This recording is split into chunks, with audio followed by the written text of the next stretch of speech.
Hello guys, welcome to this session जिसमें हम बात करने वाले हैं स्टेट डायग्राम की। देखिए स्टेट डायग्राम कोई पर्सन किस स्टेट में है, कोई फ्लिप फ्लॉप किस स्टेट में है, उसमें कुछ इनपुट दिया, आउटपुट आया, उसका डायग्राम। एग्जाम्पल के लिए समझ लीजिए कि ये एक पर्सन है जो अभी 12th पास आउट किया है। अब अगर इसने इंजीनियरिंग में एडमिशन के लिए डाला तो ये कहाँ जाएगा? इंजीनियरिंग कॉलेज में जाएगा और ये क्या कहलाएगा? एक इंजीनियर कहलाएगा। ओके, तो इसी तरीके से अगर ये पर्सन मेडिकल में गया होता, मान लीजिए मेडिकल का एंट्रेंस इसने दिया और गया ये मेडिकल कॉलेज में, तो ये क्या कहलाता? एक डॉक्टर कहलाता।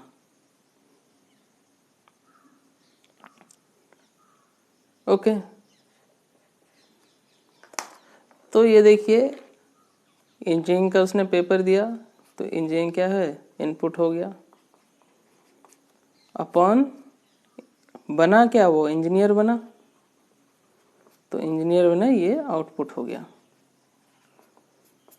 उसी तरीके से कोई मान लीजिए एक फ्लिप फ्लॉप है, कोई एक हमारा काउंटर है, तो वो पहले स्टेट में मान लीजिए 0 में था।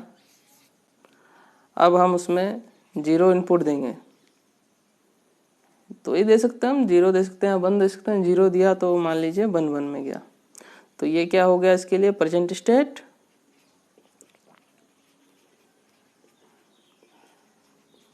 ये क्या हो गया? Next state.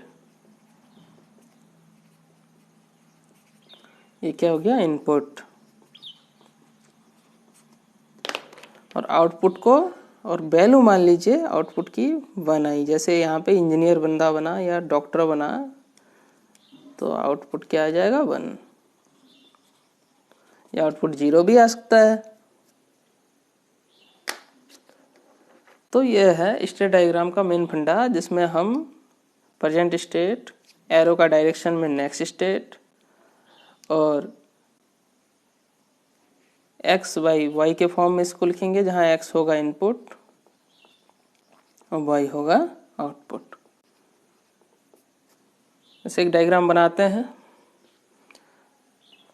मान लीजिए कि 0 था और क्या बन सकता है? 1 1, 0 1 और 1 0।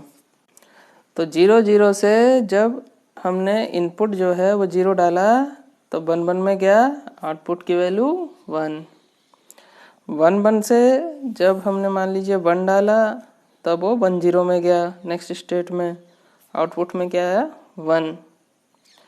0 0 से हमने इनपुट डाला 1 तो वो नेक्स्ट स्टेट 0 1 में गया और आउटपुट आया 0। और 0 1 से हमने इनपुट 1 डाला और 1 0 में नेक्स्ट स्टेट गया और उसका आउटपुट आया 1। अब देखिए ये तो इधर इधर बना दिया हमने। अब ये अपोजिट डायरेक्शन में भी जा सकता है।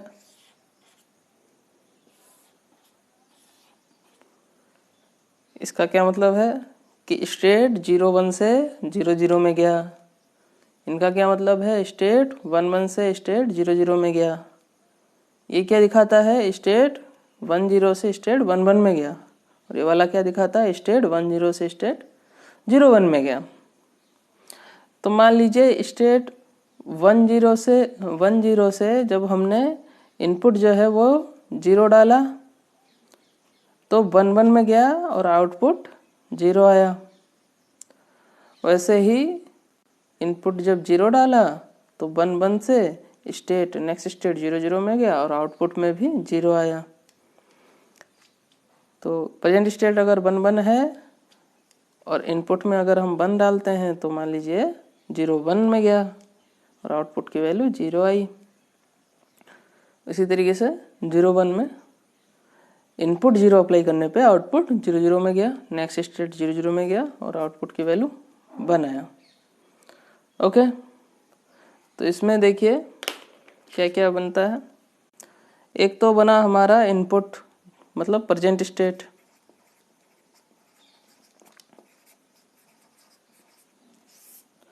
दूसरा बना हमारा नेक्स्ट स्टेट। नेक्स्ट स्टेट में भी x इक्वल टू एक तो 0 हो रहा है, कभी 1 हो रहा है। x equal to x input लेते हैं हम, तो x हुआ, x इक्वल टू कभी 0 हुआ तो x इक्वल टू कभी 1 हो रहा है। और क्या हो रहा है, आउटपुट की वैल्यू जो है, आउटपुट मान लीजिए y लेते हैं हम, x लेते हैं, आउटपुट y की वैल्यू कभी जो है, आउटपुट तो x की वैल्यू पर ही डिपेंड करेगा, x 0 होगा, x 1 होगा।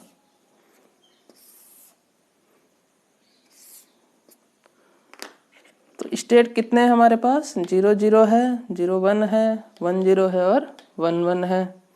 तो 0 0 है, 0 1 है, 1 0 है और 1 1 है। 0 0 ये 0 0, तो 0 0 में x इक्वल टू 0, 0 0 में x equal to x input है, ये x की वैल्यू है, ये y की वैल्यू है। ओके, तो x इक्वल टू 0 ये वाला हुआ। तो नेक्स्ट स्टेट की वैल्यू कितनी आई, नेक्स्ट स्टेट की वैल्यू आई 1 1। ओके, और x इक्वल टू जब 1 में, x इक्वल टू 1 में वैल्यू आई 0 1। और आउटपुट की वैल्यू क्या आई, आउटपुट x इक्वल टू 0 में आउटपुट की वैल्यू आई, ये y क्या है आउटपुट, ये x क्या है इनपुट। तो x इक्वल टू 0 में आउटपुट की वैल्यू 1 आई, x इक्वल टू 1 में, x इक्वल टू 1 में आउटपुट की वैल्यू 0 आई। ये 0 कहाँ से लिखा, ये 0 ये है, ये 1 कहाँ से लिखा, ये 1 ये है। यहाँ 1 क्यों आया, क्योंकि x इक्वल टू 0 है, देखिए x की वैल्यू 0 है। यहाँ 0 1 क्यों आया, क्योंकि x इक्वल टू 1 है, 0 0 में x इक्वल टू 1 में 0 1 है, और x इक्वल टू 0 में x equal to 0 0 0 condition, 0 0 condition x equal to 0, output की वैल्यू 1 1, तो यहाँ 1 1 आया।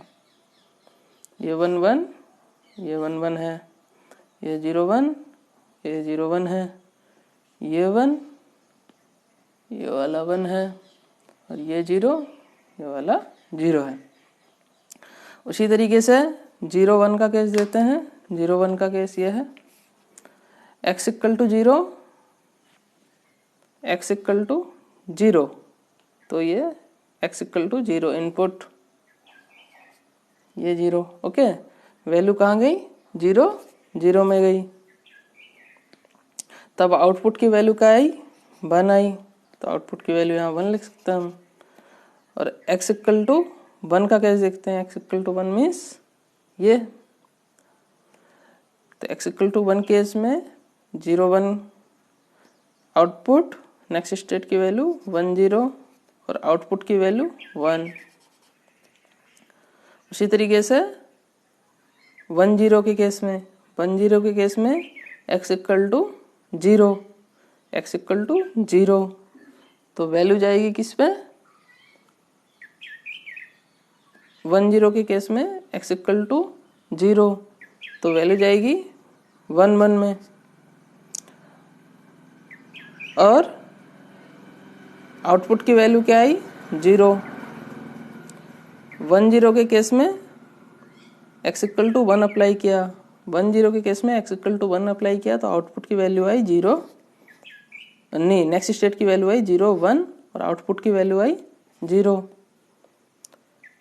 ओके, 1 1 का केस लेते हैं। 1 1 का केस है, x इक्वल टू 0 अप्लाई किया, तो x इक्वल टू 0 ये है, आउटपुट की वैल्यू 0 0 गई।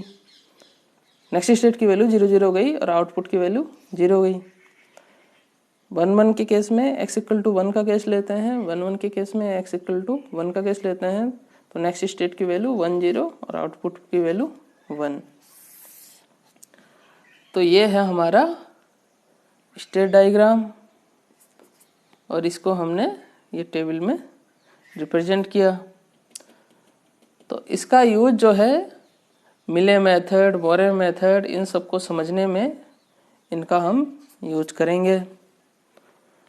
तो हमने क्या किया इसमें, प्रेजेंट स्टेट, नेक्स्ट स्टेट, इसे 1 0 का केस और एक बार लेते हैं, 1 0 का केस और एक बार लेते हैं। तो यहाँ 1 1 क्यों आया, x इक्वल टू 0 का केस देखेंगे, 1 0 का केस लेते हैं, x इक्वल टू 0 का केस लेते हैं, तब नेक्स्ट स्टेट की वैल्यू 1 1 आई, इसलिए यहाँ 1 1 लिखा।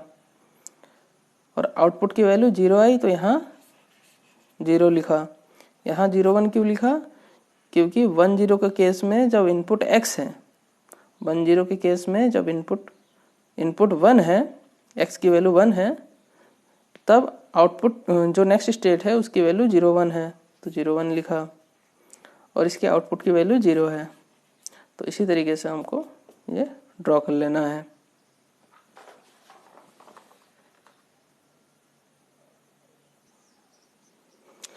चलिए स्टेट डायग्राम का हम एक क्वेश्चन करते हैं। तो इसमें मान लीजिए वैल्यू जो है 0 0 में है, जब उसमें हमने इनपुट अप्लाई किया 0, तब उसका आउटपुट आया 0 और नेक्स्ट स्टेट की वैल्यू आई 0 1। 0 1 में जब हमने इनपुट अप्लाई किया 0, तब नेक्स्ट स्टेट की वैल्यू आई 1 0 और आउटपुट की वैल्यू आई 0। 1 0 में जब हमने इनपुट अप्लाई किया 0, तब नेक्स्ट स्टेट की वैल्यू आई 1 1 और आउटपुट की वैल्यू आई 1। और 0 0 में जब हमने इनपुट अप्लाई किया मान लीजिए 1, तब आउटपुट की वैल्यू आई 0 और नेक्स्ट स्टेट की वैल्यू आई 1 1। और 1 1 में जब हमने इनपुट अप्लाई किया 0, तो आउटपुट की वैल्यू आई 1 और नेक्स्ट स्टेट की वैल्यू आई 0 0। 1 1 में जब हमने इनपुट अप्लाई किया 1, तो आउटपुट की वैल्यू आई 0 और नेक्स्ट स्टेट की वैल्यू आई 1 0। 1 0 में जब हमने इनपुट अप्लाई किया 0 तो नहीं कर सकता 1, तो नेक्स्ट स्टेट की वैल्यू आई 0 1 और आउटपुट की वैल्यू आई 0। 0 1 में इनपुट एक बार 0 अप्लाई कर चुके हैं, तो अब अप्लाई करिए 1, तो आउटपुट की वैल्यू आई 0 और नेक्स्ट स्टेट की वैल्यू आई 0 0 0 0। तो एक चीज़ तो हमें ये ध्यान रखना है कि ये क्या है, x और y क्या है, ये है इनपुट, ये है आउटपुट, x अपॉन y के फॉर्म में ये लिखा हुआ है। तो हमको टेबल में क्या क्या बनाना है, एक तो बनाना है हमें प्रेजेंट स्टेट,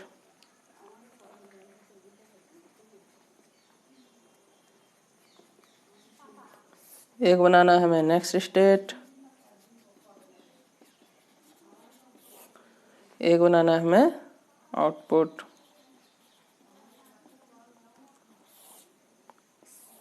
देखिए नेक्स्ट स्टेट में भी जब x की वैल्यू 0 है तब अलग वैल्यू आ रही है, x की वैल्यू 1 है तो अलग वैल्यू आ रही है, x की वैल्यू 0 है मतलब इनपुट 0 है तब अलग वैल्यू आ रही है, और इनपुट जब हाई है तब अलग वैल्यू आ रही है।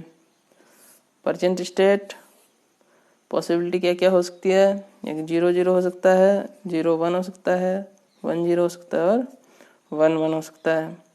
तो 0 0 के केस देखिए, 0 0 के केस में जब इनपुट हमने अप्लाई किया 0, तो आउटपुट की वैल्यू आई 0 1, नेक्स्ट स्टेट की वैल्यू आई 0 1 और आउटपुट की वैल्यू आई 0। x इक्वल टू 1 अप्लाई किया, x इक्वल टू 1 अप्लाई किया, तो नेक्स्ट स्टेट की वैल्यू आई 1 1, आउटपुट की वैल्यू आई 0। 0 1 का केस लीजिए, 0 1 का केस ये है, इनपुट अप्लाई कीजिए 0, इनपुट अप्लाई किया 0, एरो को देखना है हमें, नेक्स्ट स्टेट की वैल्यू आई 1 0। आउटपुट क्या आया 0 0 1 के केस में इनपुट हाई अप्लाई कीजिए, हाई ये वाला है। तो नेक्स्ट स्टेट की वैल्यू आई 0 0। आउटपुट की वैल्यू क्या आई 0। 1 0 का केस लीजिए। 1 0 का केस ये है, इनपुट 0 अप्लाई करिए, इनपुट 0 अप्लाई किया तो नेक्स्ट स्टेट की वैल्यू आई 1 1 और आउटपुट की वैल्यू आई 1। उसी तरीके से 1 0 के केस में इनपुट हाई अप्लाई कीजिए, इनपुट हाई की ये केस है। 1 0 के केस में इनपुट हाई, इनपुट 1, तो नेक्स्ट स्टेट की वैल्यू 0 1, आउटपुट की वैल्यू 0। 1 1 का केस लीजिए। 1 1 का केस ये है, x = 0, इनपुट लो, ये केस है। नेक्स्ट स्टेट की वैल्यू 0 0, आउटपुट की वैल्यू 1। इसी तरीके से 1 1 का केस लीजिए, इनपुट 1 अप्लाई कीजिए, इनपुट हाई अप्लाई कीजिए, ये केस है। तो नेक्स्ट स्टेट की वैल्यू 1 0, आउटपुट की वैल्यू 0। तो इसी तरीके से हमको करना है स्टेट डायग्राम को डील। तो मिलते हैं अगले वीडियो में।